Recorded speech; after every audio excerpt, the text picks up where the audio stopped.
big day yesterday for the Alabama portal.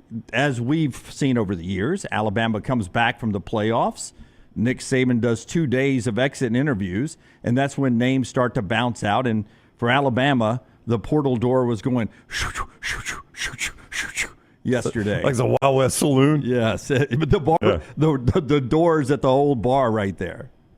And it looks, because everybody's like, hey, in the last 20 minutes, like, well, you see Chris Hummer, Scott showing you the tweet, Alabama had 9 players in the last 15 minutes, and that looks bad, and, on the surface, but then you understand, I would imagine, that most of those guys have probably already made that decision. This is not a decision that 9 guys got together and made in the last 15 minutes. This is a decision that was already made, and I'm sure communicated to Nick Saban, and Nick Saban convinces these guys, hey, look, for the betterment of the team, if you'll just hold off on making any sort of entry or declaration, you're not going to miss the deadline, but let's get through whatever games we've got remaining, and then you do what's best for you, and I'll do what's best for the team. As we roll through that list real quick, Holstein, you expect him probably not to be the last quarterback to do this. The room is crowded with 4- and 5-star guys.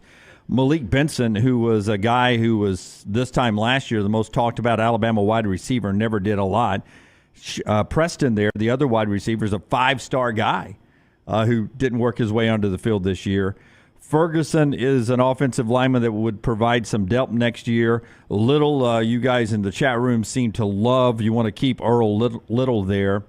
But the one I go to is Seth McLaughlin. Yeah. Because Seth is the center, and he's been at the center of the post-game attention in Michigan. And the fact that he was rumored to go to the portal, and then he goes in and tells Nick Saban, indeed, he's turning in his paperwork. That's your starting center on a team that made it as SEC champions in the college football playoffs, but he was the center of attention coming out of that game. Well, I mean, I can't say I'm surprised to see him in the transfer portal. Are you? I'm surprised to see him in the portal, yes. Oh, yeah? Yeah, because of the aftermath, right? You don't want to – usually the portal for me is guys who didn't get a lot of playing time. Right. The Alabama portal I'm talking about, okay. not every other team. Not the normal portal. The Alabama Sometimes portal. this guy's got a ton of playing time. It's guys who didn't get the normal amount of playing time. Right. But this one seems so, I'm sure the text and the emails and the social media posts and all that have not been kind to Seth McLaughlin, right? Right. I mean, I think sometimes the portal, especially for successful teams, in this case, a successful team, can be a guy that might have gotten some playing time but just needs a fresh scene. And I would think if I'm Seth McLaughlin, that might be refreshing. I've obviously become the center, and it's a play on words, it feels, but the center of attention. Yeah. And for all the wrong reasons. I don't want to do this for the next 9 months until I get a chance to snap another meaningful snap. That's right. Yeah, I don't want to hear about it. I need a reset in my life. And maybe it doesn't affect the way I snap the ball in the shotgun at all. Maybe just resetting my mind does. Yeah. And just because you're the portal doesn't mean you're gone. He may think about it for a minute, and this may be the old, everybody tells me how much they love me, and I decide to stick around. But he may be gone. I don't know. 3-year starter from Georgia has at least is making a decision. Yeah. Their center is leaving Georgia. He's deciding whether it's the portal or the NFL for him. We'll see what he does. So the Buford, Georgia, Seth McLaughlin, we'll see if he ends up in the Georgia red and black. We were just talking about the Alabama portal, LT, and it was very busy yesterday. What's your thoughts on that? I'm kind of like you guys. Seth McLaughlin, unfortunately, is going to be remembered probably. You watched him all season. What do we talk about? 25 obvious missnaps.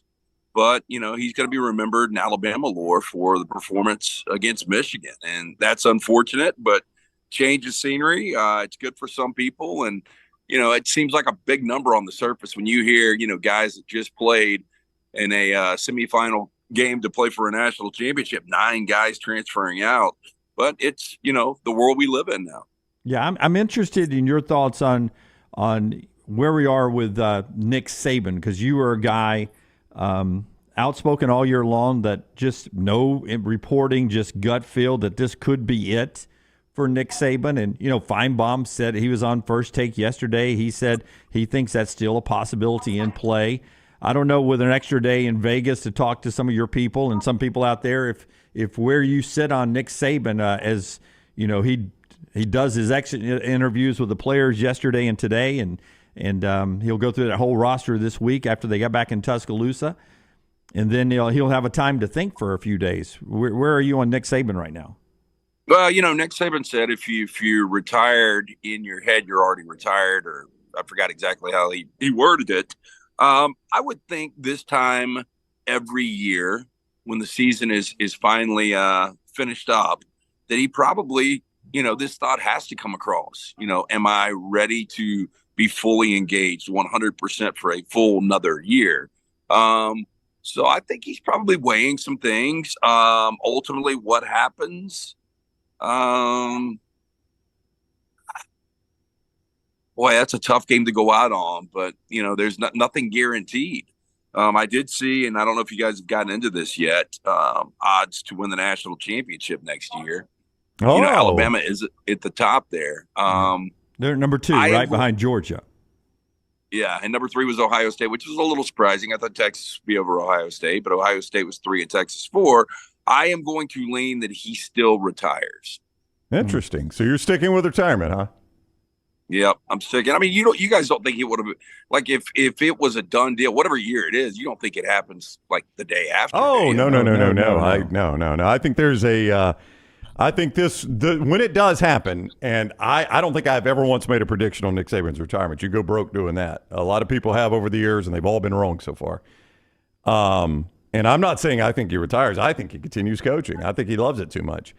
But I do think the day he does retire, when he finally decides to retire, Lance, it is going to be a very well-orchestrated, planned-out event. There is going to be maybe not the succession plan in place because you would never keep that quiet. But there will be an idea of what the succession plan is. Like he and Greg Byrne or whoever the AD is at the time and the power boosters will have a detailed plan in place for how this goes down over the next couple of months.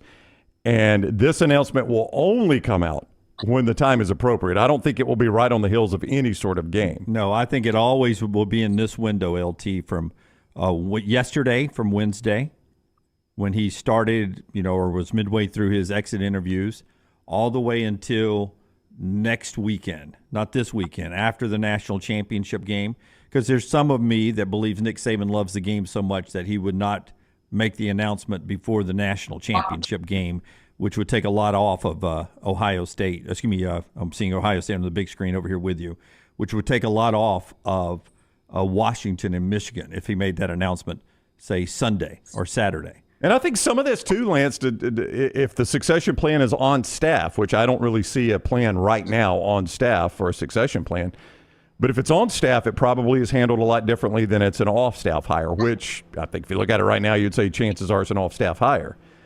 So, I think there are several factors that would go into how all of that would go down, but I don't anticipate it being like – I don't think you would ever have a victory lap by any stretch of the imagination with him.